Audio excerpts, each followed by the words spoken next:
ختم بها النبوات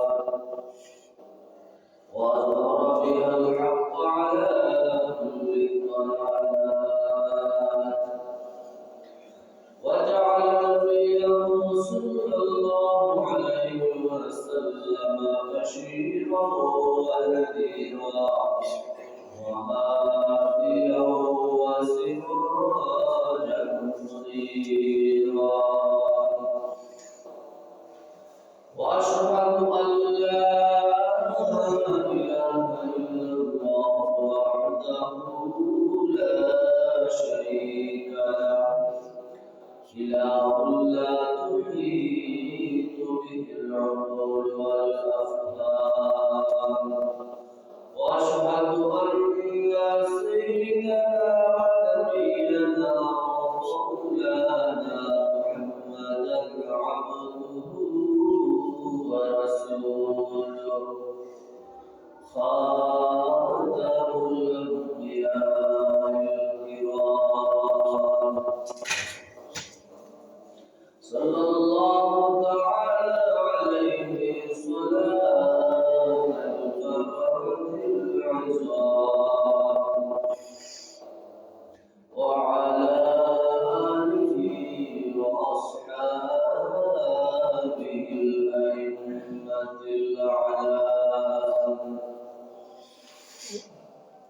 الذي يرسل إلى جميع الثقلين الإنس والجن بشيرا ونذيرا وداعيا إلى الله بإذنه وسراجا منيرا بارك الله لنا ولكم في القرآن العظيم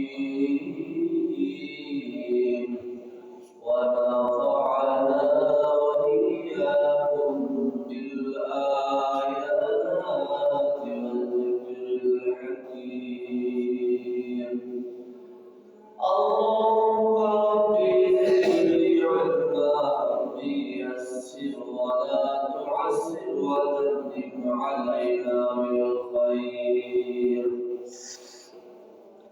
رب اشرح لي صدري ويسر لي أمري واحلل عقدة من لساني يفقه قولي وبك نستعين يا مستعان أما بعد فأعوذ بالله من الشيطان الرجيم بسم الله الرحمن الرحيم إن الذين قالوا ربنا الله ثم استقاموا فلا خوف عليهم ولا هم يحزنون وقال النبي صلى الله عليه وسلم اتق الله حيثما كنت واتبع السيئة الحسنة تمحها وخالق الناس بخلق حسن إن الله وملائكته يصلون على النبي يا أيها الذين آمنوا صلوا عليه وسلموا تسليما صلى الله على سيدنا ومولانا محمد وعلى آله وأصحابه وسلم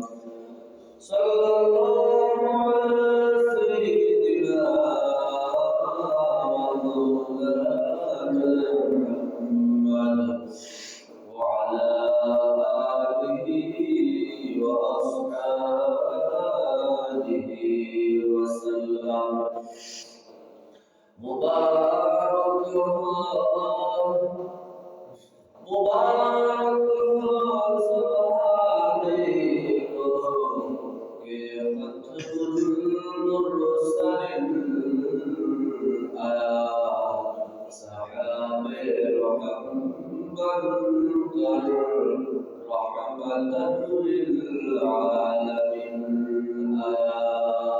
اللهم صل على سيدنا مولانا محمد وعلى آله سيدنا مولانا محمد حقیقت کی خبر دینے بشر آیا نذیر آیا شہنشاہی نے جس کے قدم چومے فقیر آیا اللہم صلی علی سیدنا مولانا محمد وعلى آله سيدنا مولانا محمد بلغ العلا بكماله كشف الدجى بجماله حسنت جميع خصاله صلوا عليه وآله الحمد لمن قدر خيرا وخبالا الحمد لمن قدر خيرا وخبالا والشكر لمن حول حسنا وجمالا فرد صمد عن صفات الخلق بريء رب أزلي خلق الخلق كمالا لا رد ولا رد ولا حد لمولاه الآن كما كان ولم يلق سوالا ما زال رحيما وكريما وغفورا ورؤوفا فهو الخير مآلا لا قبل ولا بعد ولا وقت زمانا لا مانع لا حاجب لله تعالى لا شبه ولا شبيه لا كفو لمولاه لا ولد ولا والد لا عم وقالا لا إله إلا الله لا إله إلا الله لا إله إلا الله لا إله إلا الله لا إله إلا الله لا إله إلا الله لا إله إلا الله لا إله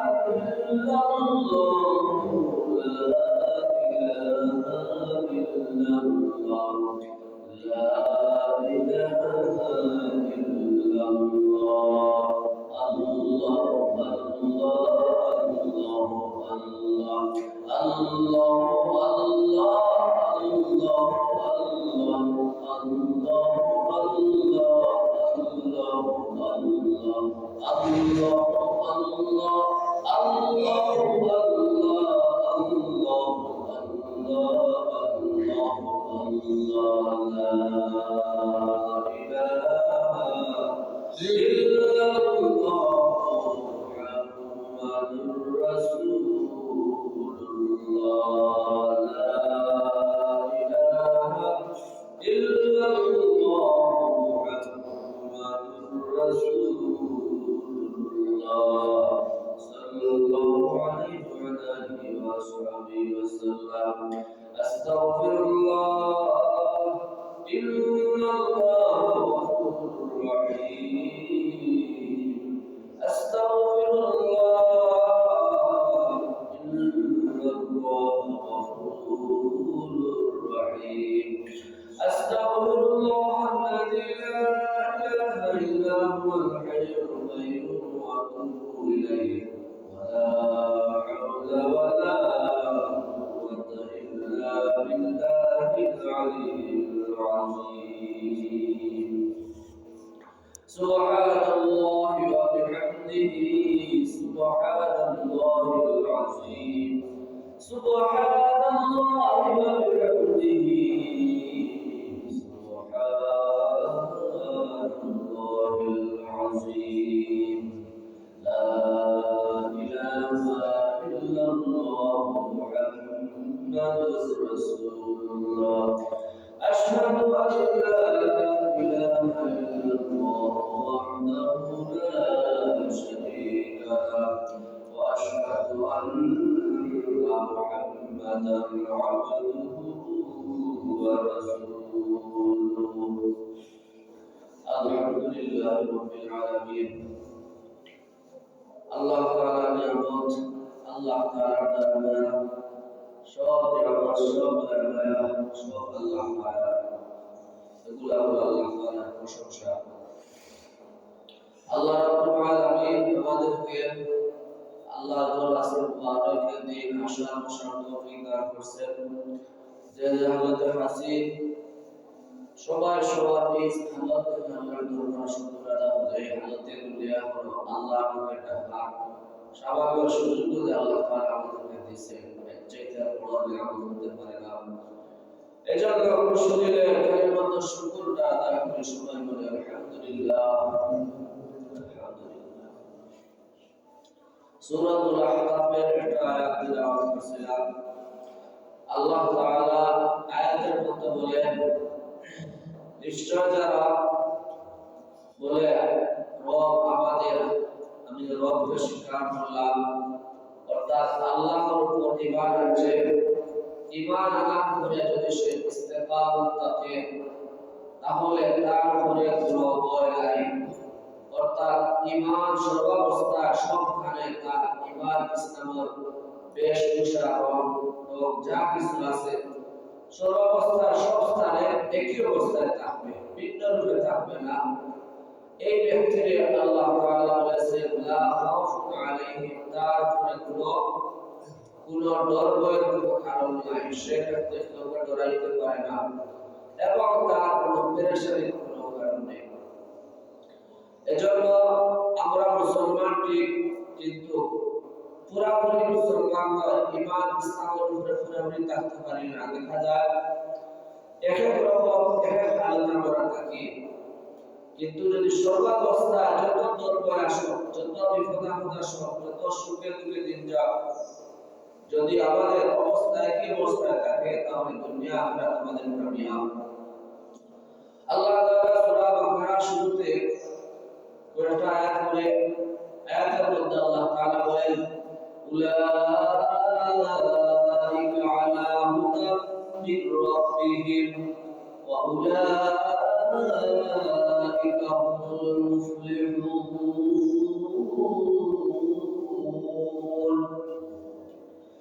ওই সমস্ত লোকেরা যারা ঈমান আমলের উপরে ইস্তিকামত থাকে তাদেরকে আল্লাহ তাআলা বলেন তারা হেদায়েতের রাস্তার উপরে আছে সিরাতে মুস্তাকিম দিকে তারা যাত্রা শুরু করেছে এবং তারা কামিয়াব উলাইকা হুমুল মুফলিহুন এবং এই সমস্ত ব্যক্তিবর্গ সর্বাবস্থায় কামিয়াব হবে এজন্য ঈমান আনার কথা আল্লাহর হাবিব সাল্লাল্লাহু আলাইহি ওয়াসাল্লাম আল্লাহ হাদিসের মধ্যে বলেন কিভাবে ঈমানকে তরতাজা রাখা যায় ঈমান যে ব্যক্তি তরতাজা থাকে তার সর্বাবস্থায় আল্লাহর ডর ভয় দিলের মধ্যে পয়দা হয় ইত্তাকিল্লাহ হাইসু মা কুনতা এই হাদিসের মধ্যে আল্লাহর হাবিব সাল্লাল্লাহু আলাইহি ওয়াসাল্লাম বলেন তিনটা কথা বলেন তুমি যেখানে থাকো সর্বাবস্থায় আল্লাহকে তুমি ভয় করবে সুবহানাল্লাহ ওয়াত্তাবি'আস সাইয়্যাতাল হাসানাতা তামহুহা দুই নম্বর কথা বলেন যখন তোমার গুনাহের কাজ হয়ে যায় তখন তুমি গুনাহের কাফারা স্বরূপ গুনাহ মাফের জন্য আল্লাহর কাছে মাফ চাও এবং সাথে সাথে একটা গুনাহের জায়গায় নেক দিয়া তোমার আমলনামাকে ভরপুর করে দাও। সুবহানাল্লাহ। কারণ কি? ইল্লাল হাসানাতি ইউযহিবুনাস সাইয়্যাত, নিশ্চয় নেক আমল বদ আমলকে দূর করে দেয়। যেখানে হক আসে সেখান থেকে বাতিল চলে যায়। কুল জাআল হাক্কু ওয়া যাহাকাল বাতিল। আল্লাহ তাআলা সূরা বনী ইসরাঈলের মধ্যে বলেন, যখন হক আসে তখন সেই জায়গা থেকে বাতিল পলায়ন করতে ভেগে যেতে বাধ্য হয়ে যায়। ঠিক তদ্রুপ নেক আমল যে জায়গার মধ্যে থাকে সে জায়গা কোনো সময় বদ আমল থাকতে পারে না। আল্লাহর হাবিব সাল্লাল্লাহু আলাইহি ওয়াসাল্লাম বলেন, তামহুহা, নিশ্চয় নেক আমল গুনাহকে মোচন করে দেয়, মিটিয়ে দেয়। সুবহানাল্লাহ। তিলাওয়াত রাসূল বলেন, ওয়াত্তাবি'আস সাইয়্যাতাল হাসানাতা তামহুহা। তিলাওয়াত বলেন, ওয়া খালিকিন নাস বিখুলুকিল হাসান, এবং সৃষ্টি জগতের সাথে, অর্থাৎ দুনিয়ার মধ্যে যত সৃষ্টি জীব আছে, পশু পাখি হোক, শুধু মানুষ নয়, মানুষের সাথে সুন্দরভাবে ভালো ব্যবহার করব, আর পশু পাখির সাথে খারাপ ব্যবহার করব, এটা আশরাফুল মাখলুকাতের আসল সিফত হতে পারে না। আশরাফুল মাখলুকাতের সিফত হলো সর্বাবস্থায়, সবখানে, সবার সাথে, সব জন্তুর সাথে সে তার সুন্দর আচরণ করবে। আল্লাহর হাবিব সাল্লাল্লাহু আলাইহি ওয়াসাল্লাম বলেন, ইন্নামা বুইসতু লিউতাম্মিমা মাকারিমাল আখলাক। এই আমার উম্মতেরা, তোমরা তো মানুষ, তোমাদের তো সিফত ভালো, আশরাফুল মাখলুকাত, তাহলে আশরাফুল মাখলুকাতের কাছে আবার নবী পাঠাইবেন কেন? নবী এসে তোমাদেরকে আবার দিনের সবক দিবেন, কারণ তোমাদের মধ্যে মানুষের মধ্যে ভালো সিফত থাকার কথা না। হুজুর বলেন, তোমরা শুধু বাহ্যিক দেখতে মানুষ, কিন্তু মানুষের সিফতের অভাব, মানুষের গুণাবলীর অভাব। এজন্য আল্লাহ তাআলা তোমাদেরকে আসল মানুষের গুণাবলী দেওয়ার জন্য আমাকে তোমাদের কাছে প্রেরণ করেছেন। আল্লাহ আমরা বলে দুনিয়ার জন্য আল্লাহ তাআলা আম্বিয়া কেরাম পাঠাইছেন না, জান্নাতে প্রবেশ করার জন্য, জাহান্নাম থেকে বাঁচানোর জন্য যদি আম্বিয়া কেরাম নবীগণকে পাঠাইছেন না, তাহলে আল্লাহ তাআলা বলেছেন আমাদেরকে, বালুল আবাল, মানুষ কি নবী পাঠানোর পরেও মানুষের যেরকম কৃষ্টি কালচার, খারাপ কৃষ্টি কালচার করতে আছে, গুনাহগুলো করতে আছে, আলহালি ফিতনা ফাসাদ করতে আছে, দুনিয়ার পশু পাখি এরকম করতেছে। বর্তমানে মানুষ মানুষের সাথে যেরকম জুলুম অত্যাচার করতে আছে। আল্লাহ তাআলা বলেন, তোমরা মানুষ যাদের অন্তর নেই, চোখ থাকতে চোখ নাই, চোখ দিয়ে ভালো জিনিস দেখো না, ভালো জিনিস দেখার জন্য চোখ দিয়েছি, অন্তর দিয়ে ভালো জিনিস তোমাদের চিন্তা করার জন্য অন্তর দিয়েছি, কিন্তু এদেরকে আল্লাহ তাআলা বলেন, বালুল আবাল, তোমরা কি চতুষ্পদ জন্তু, সাইফায়া জন্তু কি, সাইফায়া গরু কি, সাইফায়া ছাগল কি, দুই ফোঁটা গরু কি, এদের চাইতে সাইফায়া কুকুর কি, সাইফায়া শুকর কি, এদের চাইতেও এই মানুষগুলো আরো অন্তর আরো খারাপ, নিকৃষ্ট। দেখেন আল্লাহ তাআলা আপনাকে কেরাম পাঠাচ্ছেন, এরপরেও লোকে মানুষের সাথে কিরকম মুআমালা করতে হবে, এত কিছু বলার পরেও মানুষ মানুষের শুধু নিজের স্বার্থ বোঝে। এক মুসলিম পরিবারে আর মুসলমানের ভাই সেই স্বার্থটা বুঝে না, এজন্য মানুষ ধ্বংস হইতে আছে, মানুষের মধ্যে বিস্তারবাদ হইতে আছে। কারণ কি? মানুষের ভিতরে আসল যে গুণাবলী, নবী যে গুণাবলী নিয়ে এসেছিলেন, মানুষের আসল গুণাবলী, সেই চরিত্রটা নাই, বদ চরিত্র আমাদের মধ্যে ঢুকে গেছে। ইহুদি খ্রিস্টানের যে একটা কৃষ্টি কালচার ভারতে ছিল, সেই কৃষ্টি কালচার মুসলমানদের মধ্যে ঢুকে গেছে। এই কারণে আমার অবস্থা বড় খারাপ, ভয়াবহ আকার করেছে।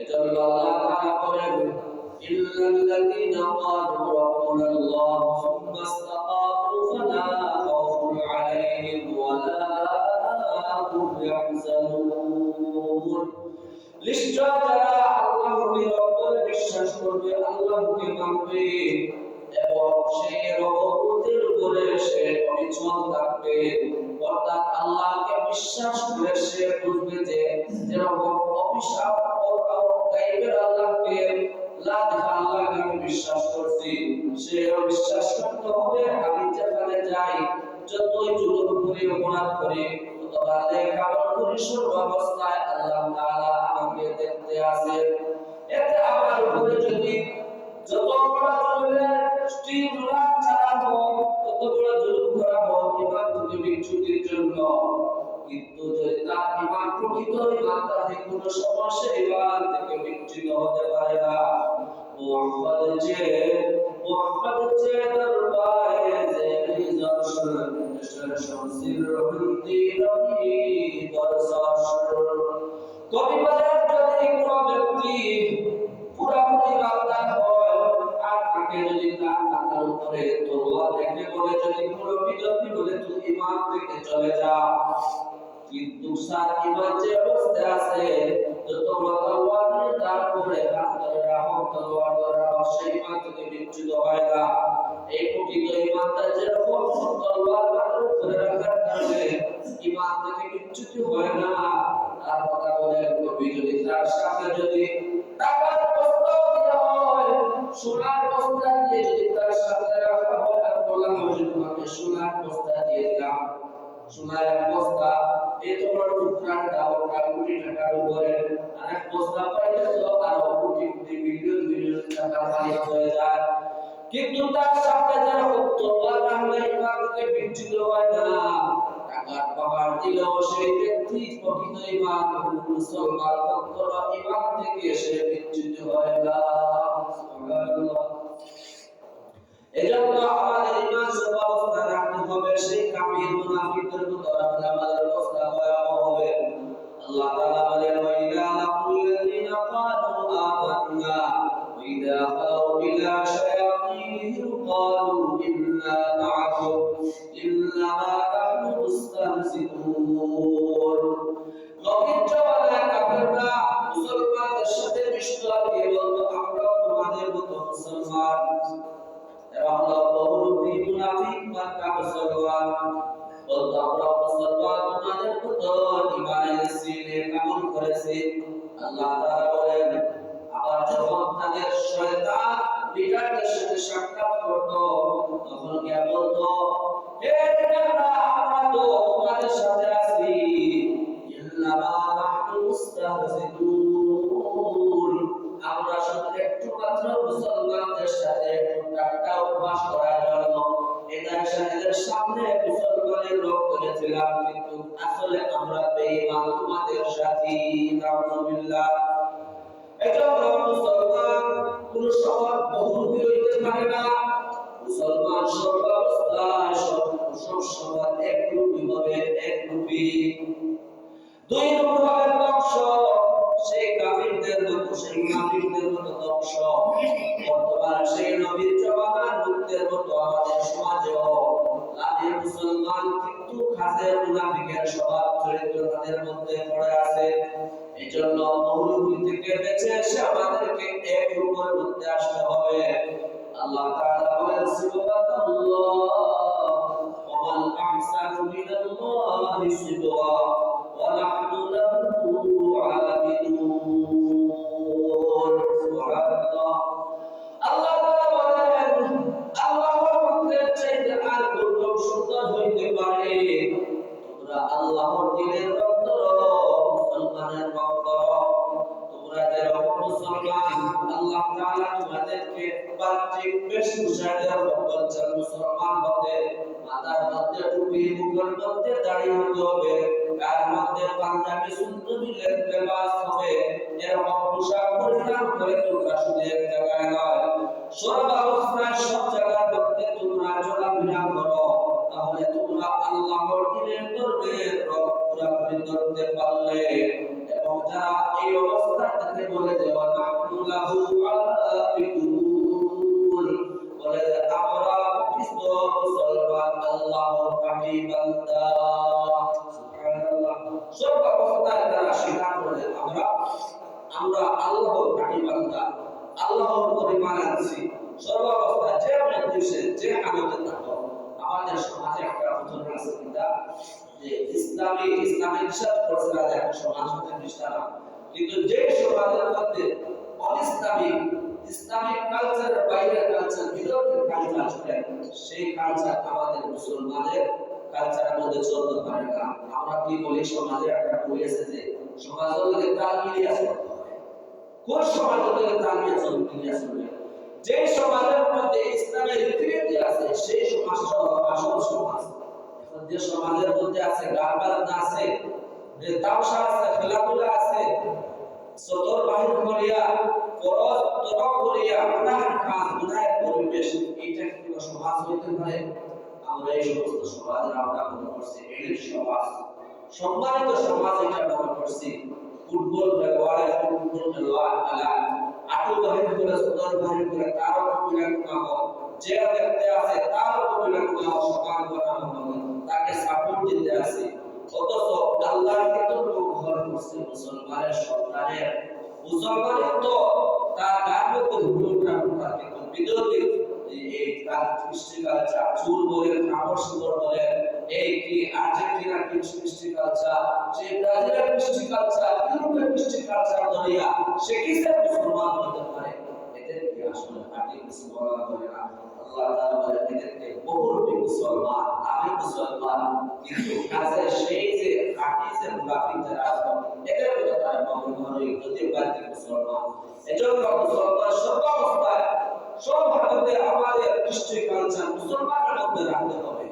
যে সমাজের মধ্যে খারাপ ইসলামী শরীয়তের বাইরে কৃষ্টি কালচার, এইটা কোনো সমাজ হইতে পারে না, এইটা কোনো সুসমাজ হইতে পারে না, এটা কুসমাজ, খারাপ সমাজ। এত আমরা এই সমাজকে বলে কি সুসমাজ? এই সমাজের সাথে তাল মিলিয়ে চলতে হবে। বিশেষ করে পর্দা প্রথার ব্যাপারে ঘরে ঘরে এলাকা বেপর্দা জিনা পরিবেশ নষ্ট হয়ে গেছে। আমরা মনে করতেছি কি অমুকের স্ত্রী, অমুকের বোন, অমুকের মা এরকম গুনাহগার চলাফেরা করতে আছে, পরিবারে পুরুষের সাথে চলাফেরা করতে আছে, দেওরের সাথে চলাফেরা করতে আছে গুনাহগার, তাহলে তোমার চলতে সমস্যা কি? সমাজের সাথে তুমি তাল মিলিয়ে না চলো তাহলে কোন সমাজ থাকে? আল্লাহ হুকুম করতে আছে, ফরজ হুকুম পর্দাকে লঙ্ঘন করতে আছে, এটাকে বলতেছে কি এটা সমাজ হইতে পারে না। যে সমাজের মধ্যে পর্দা মুশরিকরা থাকবে এই সমাজটা হলো আসল সমাজ, শরীয়ত ভিত্তিক সমাজ।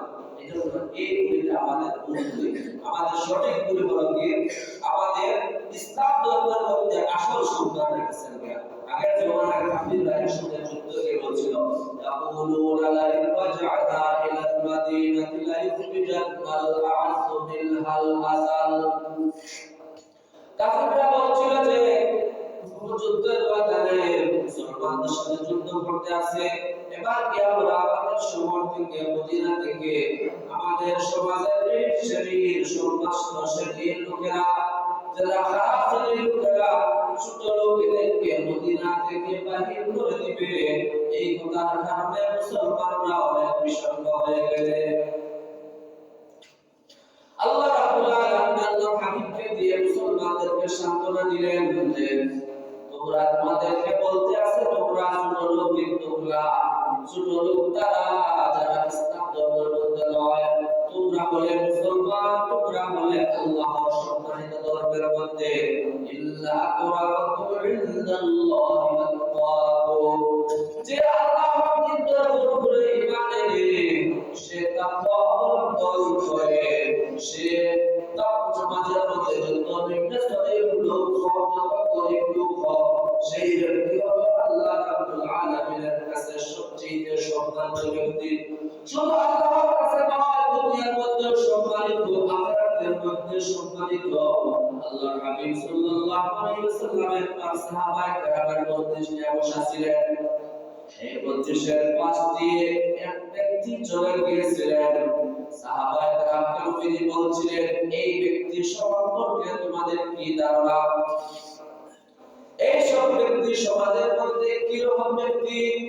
সাহাবায়ে কেরাম বললেন ইয়া রাসূলুল্লাহ, ইয়া হাবিবাল্লাহ, ইনি বলেন সমাজের মধ্যে একেবারে নিম্ন শ্রেণীর ব্যক্তি, যদিও মুসলমান গরিব,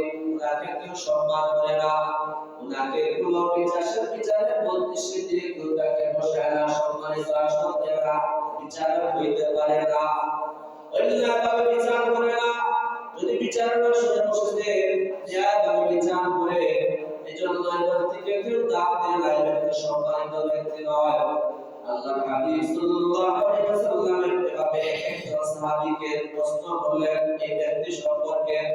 এই ব্যক্তি ছিলেন একজন জান্নাতি সাহাবী। দুনিয়ার মধ্যে যদি 10 জনের সাহাবী আল্লাহ তাআলা এর মাধ্যমে জান্নাতের সার্টিফিকেট দিয়েছিলেন, এর মধ্যে একজন সাহাবী ছিলেন হযরত সাদ ইবনে আবি ওয়াক্কাস রাদিয়াল্লাহু তাআলা আনহু। সুবহানাল্লাহ। আল্লাহর হাবিব বলেন এই ব্যক্তিকে তোমরা জান্নাতের লোক বলতেছো, কিন্তু যদি এই ব্যক্তির মতো যদি এই ব্যক্তির সামনে সারা দুনিয়ার যদি মানুষকে দাঁড় করানো হয়, এই ব্যক্তিকে যদি আল্লাহ তাআলা পাল্লার মধ্যে ধরেন আর সারা দুনিয়ার মানুষদেরকে, দুনিয়ার যত কাফিররা আছে যত সম্মানিত হোক, তাদেরকে যদি এক পাল্লার মধ্যে তোলা হয়, তাহলে এই সাধারণ মুসলমানের পাল্লা আল্লাহর কাছে হয়ে যায়। এই হলো মুসলমানের পরিচয়। এজন্য গরিব দলে মুসলমানকে অবহেলা করতে হয়, দেখতে হবে তার মধ্যে তাকওয়া পরহেজগারি আছে কিনা, সে কি সত্যিকারের মুসলমান কিনা। যদিও তার আয়াত হোক, যদি আপনি দাম দিতেছেন না, কিন্তু সেই ব্যক্তি বুঝতে হবে যে আল্লাহ হাবিবের কাছে দুনিয়া এবং আখিরাতে, দুনিয়া এবং আখিরাতে ব্যক্তি সম্মানিত, যদিও আমাদের সমাজে তার দাম নাই। এজন্য আমাদের এই মনোভাব হয়ে গেছে যে ইউরোপের কৃষ্টি কালচার কিরকম, আমেরিকার কৃষ্টি কালচার কিরকম, সেই কৃষ্টি কালচার আমরা মনে করতে আসছি আসল।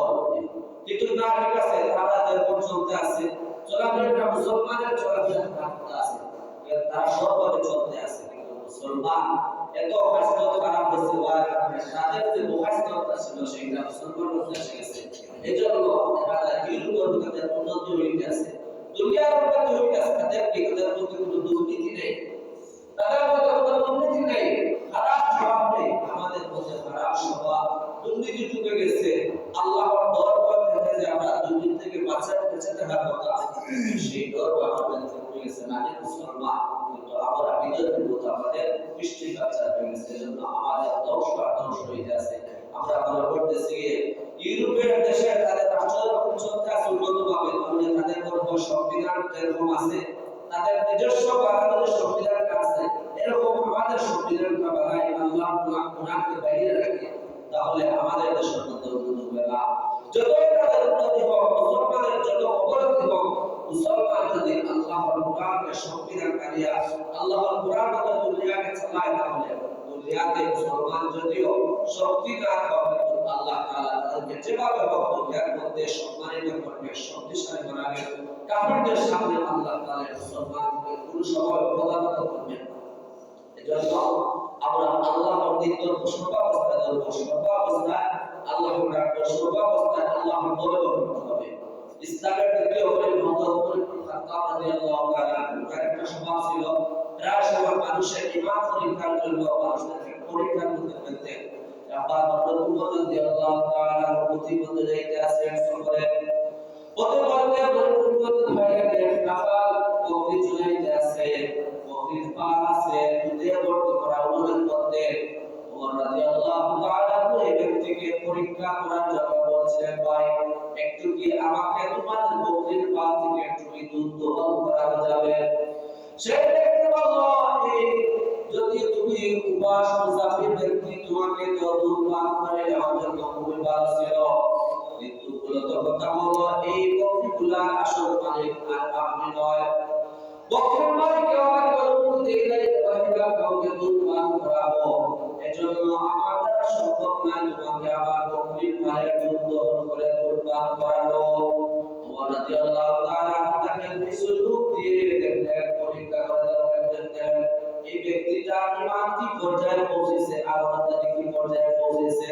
তিনি বললেন, তাহলে মনে করো আমি তোমাকে কিছু টাকা দিলাম, টাকাটা দিয়ে তোমার কিছু উপকার করলাম হলো, আর তুমি তোমার মালিককে বললে যে এই মালিকটা বুঝবে না বকরির পালের কোনটা লোলে মধ্যে দুধ পৌঁছায় পারছে, এত বকরি শত শত বকরির মধ্যে, আর মালিক কিন্তু বলে বলবে এরকম অবস্থা আছে যেরকম আপনার বাড়ি থেকে নিয়েছিলাম মাঠের মধ্যে সেই অবস্থা।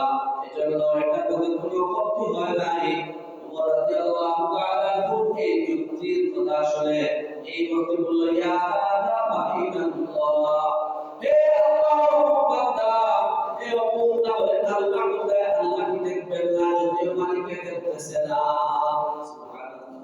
মালিককে দেখেন না, আল্লাহ কি দেখতেছেন না।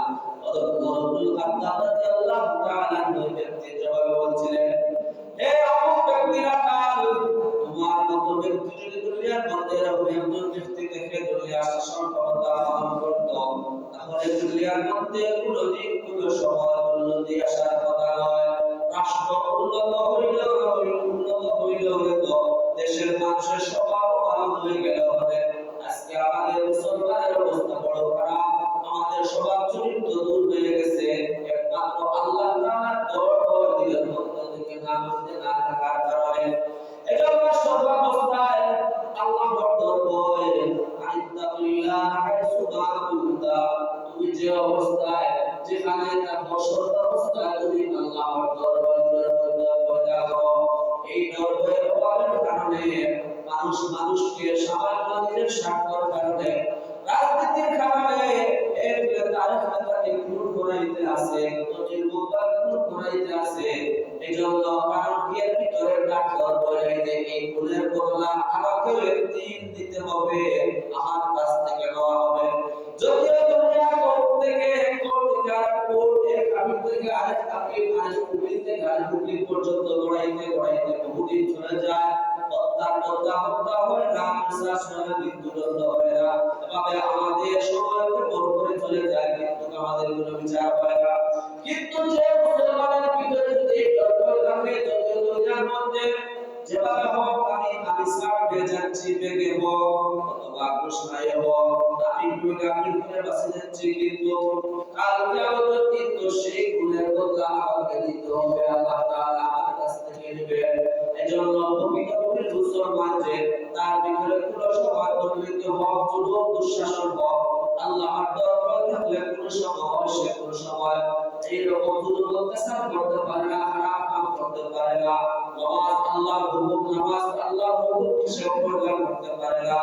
নামাজের বেলা বলে যে আমাদের সময় নাই, তার দুনিয়ার পেরেশান সে ব্যস্ত হয়ে গেছে। এজন্য মুসলমান সেই বহুমুখী মুনাফিকের মতো হলে আমাদের জীবন ধ্বংস হয়ে যাবে। মুমিন মুসলমান যারা নামাজ পড়ে তারা বলা হয় যে মসজিদে আসলে তাদের শান্তি আসে। আর যে মুনাফিক মার্কা মুসলমান যে মসজিদে আসলে তার ভিতরে শুধু চটপটানি শুরু হয়। ইমাম সাহেব হুজুর বলতে গেছেন, আর সেই রুকু হওয়ার জন্য কিছু মুসল্লি আছে মসজিদটাকে ফুটবলের পানিয়ে ফেলে ধরার জন্য মসজিদ পূজাটা পেটে ফেলবে, দূর করে দৌড়ে এসে ওরা মাথার ধরে দৌড়ে এসে বসে এইরকম মুসলমান নাই। আবার দেখা যায় ইমাম সাহেব সালাম দিয়েছেন কিনা দোয়া করা যায়, সে চলে গেল।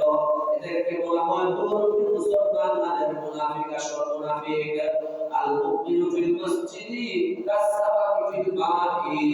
এর শায়ের বলেন মুমিন হলো সেই ব্যক্তি যে ব্যক্তি মসজিদে আসে মাঠ যেরকম পানির মধ্যে থাকলে সে প্রশান্তি লাভ করে, মুমিন সেরকম মসজিদের মধ্যে আসলেও সে প্রশান্তি লাভ করে।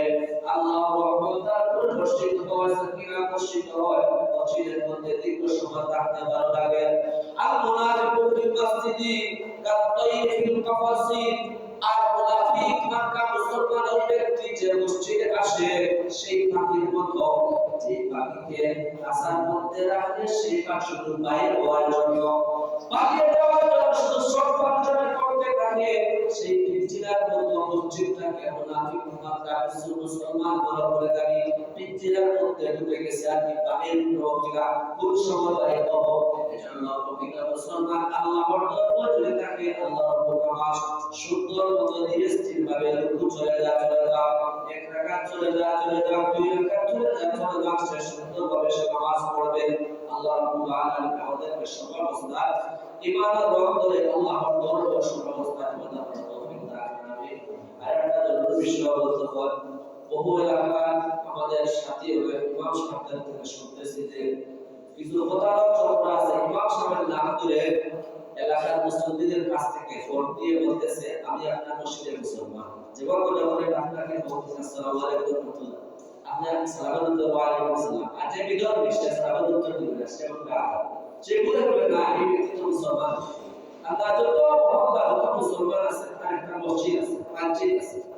এই মসজিদে থাকে এগুলো বলবো না আবার ইমাম সাহেব বলতেছে আসসালামু আলাইকুম রাহমাতুল্লাহ, আমি একটা বিপদে পড়ে গেছি ভাই, না তো বলতে পারে না বলে বলছে ভাই বিপদে পড়ে গেছি, আমার 10,000 টাকা দরকার, আমার 10,000 টাকা দরকার, আমার যদি ইমার্জেন্সি খুব ভালো। কিন্তু আপনি কি বলছেন ইমাম সাহেব খুব ভালো সেখান লোকে বিপদে পড়ছে রাতে ওইটা আল্লাহ আপনি জিজ্ঞাসা করতে হয় কথা গেছে না বাকি মসজিদে ক্লাস করে দিই ইমাম সাহেব আপনার বিপদ পড়ছে তো এরকম বিপদে পড়ছিল কি তো হইছে ইমাম সাহেব হাত তুলে গেছে তো তাই কি আমি কোন আপনারা বলেন না কিন্তু এরকম যারা যখন তারা এসে ইমাম সাহেবের নাম লইয়া বসে আপনার মুসলিম ইমাম সাহেব কি নামটা কইতে পারে এরকম বাদ দেয় ইমাম সাহেব এখন বিপদে পড়ছে টাকা দরকার এরকম যে কোনো প্রতারক চক্রে আমরা মধ্যে চলে যাচাই করবো ইমাম সাহেব কোন মাঝির আমরা যাচাই করবো ঠিক আমাদের মসজিদের ইমাম সাহেব নেই বা মসজিদের মাঝির সাথে তাই করে আমরা আমাদের শিবা ইমাম সাহেব দিলাম আপনার টাকা আপনি না হওয়ার কথা ইমাম সাহেব বেগুদা বলতে আমরা একটা বর্তমানে চক্রটা আছে কিন্তু বাংলাদেশের কাছে থেকে হাজার হাজার টাকা এগুলো কুরবান করতে আছে এই মুসলমান আপনারা মুসলমান জানো মুসলমান ইমাম সাহেব মুসল্লির উপর সাহায্য করতে পারে এই জন্য বিষয়টা অবশ্যই